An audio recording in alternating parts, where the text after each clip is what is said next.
Nasubukan nyo na bang magluto ng gantong kasarap na sinabawang isdang dagat or alat? Pues, samahan nyo ako sa aking video ngayong araw at ipakikita ko sa inyo kung papaano iluto ang malinamnam at masustansyang gulay at ulam na isda. Okay, so magandang gabi sa inyong lahat mga kaibigan. So ngayong gabi ay samahan niyo po ako, magluluto tayo ng masarap na ulam. Ito po ay isdang dagat. Ayan, so lalagyan po natin ng kamatis. Kinamatisang isdang alat na may kasamang mga gulay. So before anything else, please don't forget to subscribe my YouTube channel, Sir Abeo. Hit the notification bell para updated po kayo sa mga video na i-upload ko. Please don't skip my ads. So, tara, samahan niyo po ako. Iluluto po natin to. Masarap at masustansyang isdang dagat or isdang alat.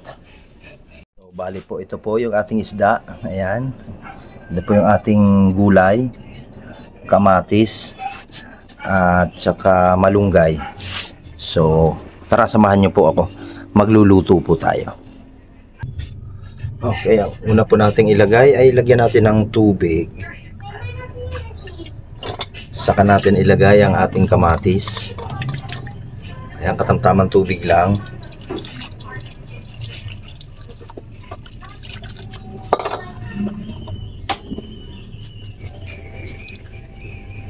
Ayan, so antayin lang po natin kumulo. Tapos takpan natin, ayan. Pagkalipas ng ilang minuto, ayan na po, kumukulo na po ang ating kamatis, ang ating tubig. Kaya ang gagawin po natin dyan ay liligisin po natin yung kamatis para lumabas ang kanyang katas. At para lalong malinamnam ang ating kinamatisang isda. So ligisin lang po natin ng ganyan hanggang sa madurog ang kamatis. Ang kamatis na pampaganda ng kutis. Wow! Charot! So, ayan. Ligisin lang po natin. Then, pagkatapos nyan, saka po natin ilalagay ang ating sariwang-sariwang isda. Ayan po. So, malalaking isda po yan. Then, hayaan lang po natin siyang kumulo para po hindi madurog. Huwag po nating hahaluin syempre. Lagyan natin ng kaunting asin ayon sa inyong panlasa. Then lagyan natin ng ayan, lagyan natin ng pamintang durog para pandagdag linamnam sa ating nilulutong isda. So ganyan lang po ang pinakasimpleng pagluluto ng isda. Yung isdang galing sa dagat or galing sa alat. Then of course, para maluto siya, pati ibabaw ay tatakpan natin. Then tignan ulit natin pagkatapos ng ilang minuto. Ayan na, naku, nakulo na.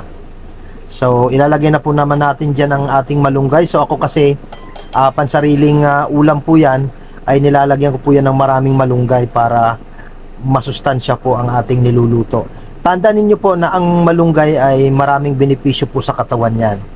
Marami pong mga sakit ang kanyang pwedeng mapigilan pag malimit kang kumain or uminom ng sabaw ng pinakuloang malunggay. Kaya pag ako po nagluluto ay maraming malunggay ang aking inilalagay. Ang scientific name po yan ng malunggay ay Moringa oleifera. Kaya may tinatawag po tayong Moringa charanti. Okay. So, yan. So, para po maging pantay po ang luto ay minarapat kong baligtarin. Dahil naman po yan ay sariwa, hindi basta-basta po yan madudurog. Ayan. Pati po yung isa, ayan oh. Wow. Diyan pa lang po ay talagang napakasarap na pong tignan. Parang nakakagutom na, di ba? Parang ang sarap-sarap niyang tignan. Pero ang totoo, mas masarap yung nagluluto. Charot! So, yan. At tasahan muna natin, tikman natin kung ayos na po ang kanyang lasa. Ayun. So sa pagkakataong yan ay medyo okay na. Lagyan natin ng pampalasa rather. Ayan. Ako po kasi ay lalagyan lang po ako ng kaunting aji dyan. Then after po natin lagyan, syempre ay hahalo-haluin lang po natin ng bahagya para kumalat po ang kanyang lasa. Then after that, saka ko po ilalagyan niya ng pechay. Ayan. Isa pa po yung pechay na gulay ay napakasustansya po yan. Masarap po yan sa mga may problema po sa diabetes. Ayan. May problema po sa high blood. Ayan, nakakatulong po ang pechay para po hindi po lumala ang iyong diabetes. Then, takpan po natin. Ayan, pagkatapos po ng ilang minuto na naman, buksan ulit natin at ayan na. Malapit na po tayong dumating sa katotohanan. Yung pechay po ang magdadala ng kanyang lasa. So, kung iyong makikita ay naku po, ayan, luto na. Kaya maghahain na tayo. Ihahain na po natin para simulan na po natin ang ating almusal. What? O ang ating hapunan pala. Ayun, nakita mo yan, talagang sariwang-sariwa at hindi po talaga siya basta manadudurog. Doon po sa mga hindi nakakaalam po, ang isda po na walang kaliskis ay masama po sa may diabetes. Ayan na po. Simulan na po natin ang ating hapunan. Dasal po muna tayo.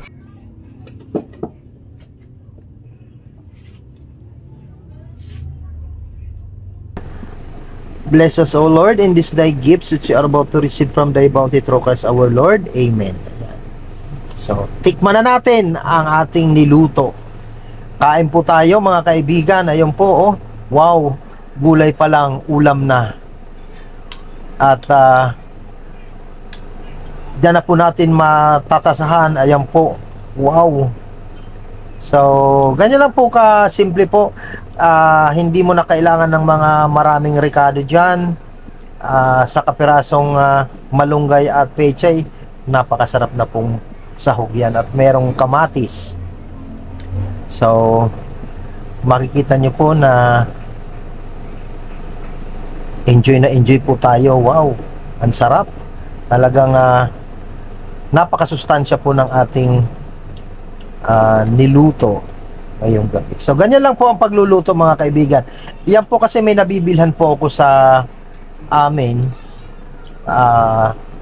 Sa gabi po, pag pumunta ka doon sa may kaingin ay naroon po mga hilera po doon ang mga nagtitinda ng sariwang isda.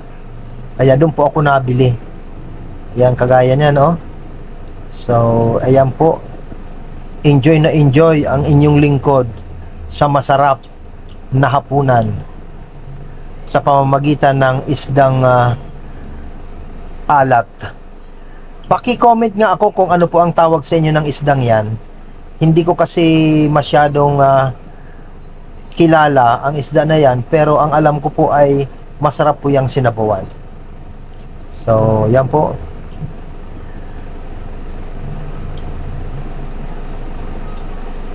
Talagang sulit po, solve na solve po ang ating hapunan dyan. Minsan po kasi ay namimiss ko po ang magluto ng ganyan mga klaseng isda, kasi kalimitan karne, baboy, manok.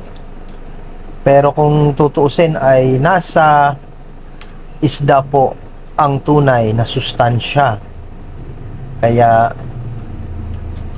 sahugan pa natin ng mga gulay. Ay naku, pambihira naman. Talagang mapapawaw ka sa iyong kinakain. So, ayan po, ayan. Yan na po ang ulo. Wow. Talagang ang bawat isa po niyan ay halos 1 Higit, ako lang kalahating kilo po ang isang piraso niyan, kaya solve na solve po ang isang piraso diyan. Yun, oh. My goodness. Ayun, oh. Talagang sip-sip. Mahihiya sa iyo ang aso, ang pusa, pag ang inyong lingkod ay kumain ng isda, sapagkat iyan ay walang matitirang laman at sip-sip na sip-sip. Oh my gosh. So, ayan. At humigop pa ng sabaw. Wow, wow, wow. So, ayan, at binuhat pa. Ayun, oh. My goodness. Sa isda pa lang, may kanin ka na, may ulam ka pa.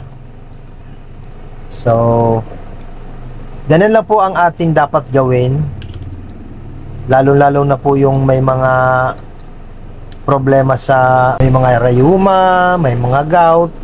Ganun lang po. Huwag po kayong bibili ng isda na walang kaliskis, dahil hindi po pwede yun sa mga may diabetes. Iyon po ay ayon sa mga doktor na ating napapakinggan. So, salamat po sa pagsama. Ang sarap. Lalo na kapag sariwang-sariwa.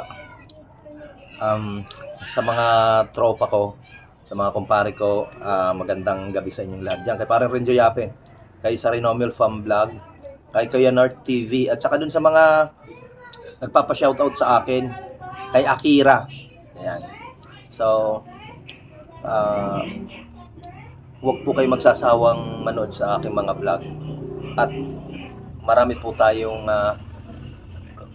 mga bidyong kagaya nito para gutumin kayo. Wow! So, usog ako Please don't forget to subscribe my YouTube channel. Bye-bye po.